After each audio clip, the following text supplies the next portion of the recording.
But this burnout question, it's not a touchstone for me. Like, I'm not always coming back to the question of burnout. But I think, I mean, I'm pretty much always tired. Yeah. And I'm pretty much always feeling pretty beleaguered by the kinds of work I feel I need to do every day, and that I'm committed to doing, but also is really draining, just addressing transphobia, which I did last week, and then turning around and encountering, sort of sexist racism in the university. It's every day. Yeah. It's deeply wound into the structure, and so I think, part of ameliorating my tiredness, or just the quality it takes, right, is externalizing my responsibility for the existence of the work, right? So, like I know that I can't.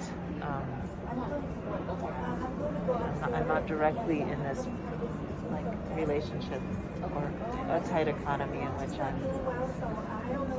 I'm sorry, I'm getting lost a little bit. No. But yeah. Can you speak more to externalizing the relationship to the work? I think it's about the ways in which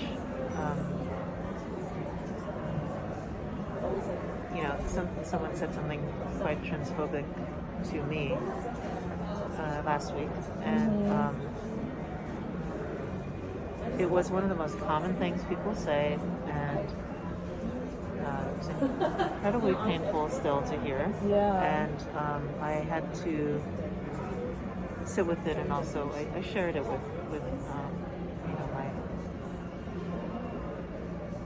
my various circles, so that I could sort of just move through it, and get support.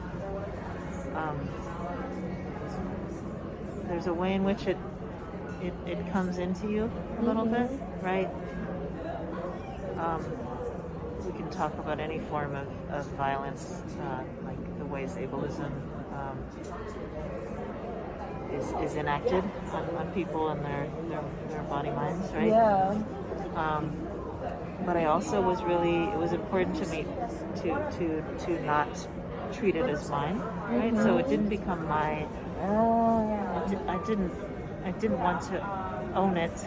I mean, and ownership is intense, right? So I'm not talking about property, but I didn't want it to be of me. And your responsibility. Yes, and my responsibility for even addressing it, actually. I mean, it's not necessarily my work to do, and I didn't want to engage this person for more than whatever, to sort of say that wasn't okay, which I did do. But just, I'm thinking about that, it's not mine. It's not mine. The harm is not mine, even if it causes injury. But also, my response isn't necessarily mine. And I think that's so. For me, it's a little bit about labor. The labor of enacting or ensuring justice. It's not always mine. It could be ours. But how we define that ours,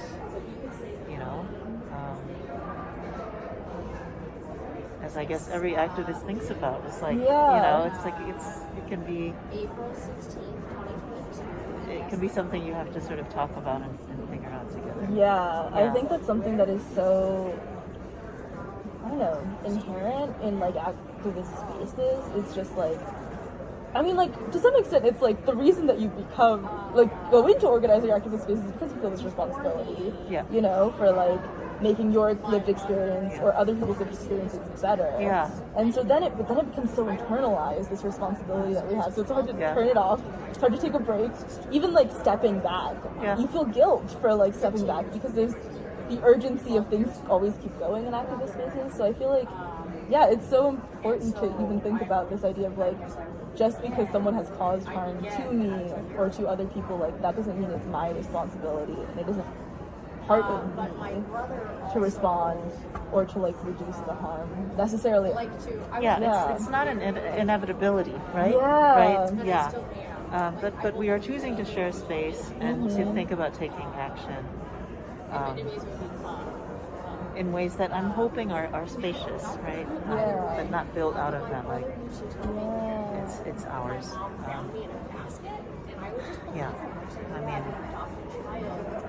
it seems a bit abstract, but it feels like, something important to talk about. I think that even if it feels a bit abstract, it definitely is like, it resonates, I think, with a lot of like, especially I think in spaces like PWIs or like institutions in general that are so violent all of the time. Yes, exactly. And like, I think, well, I'm an undergrad, but I'm also a senior, and you're like a tenured like faculty.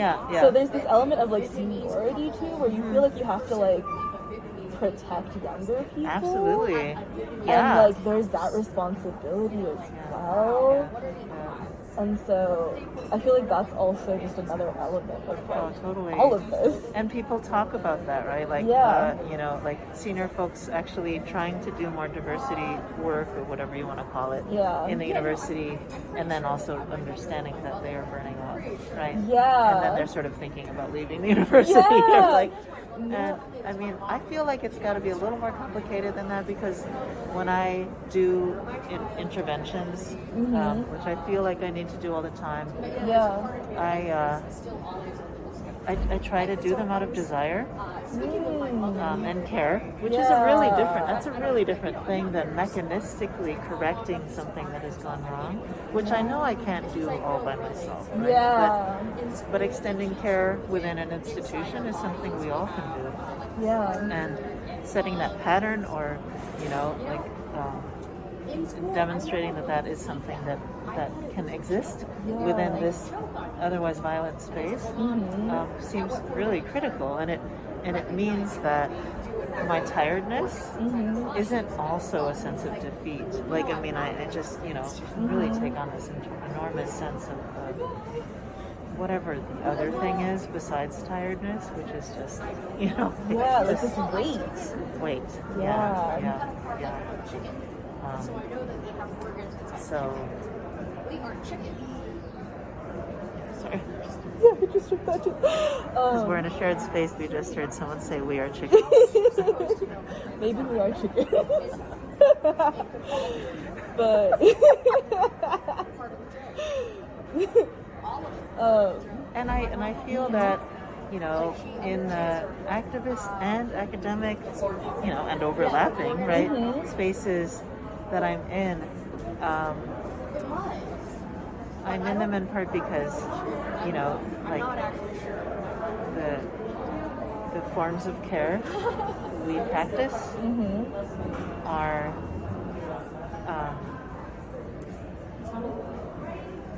very regenerative. They mitigate the fatigue, and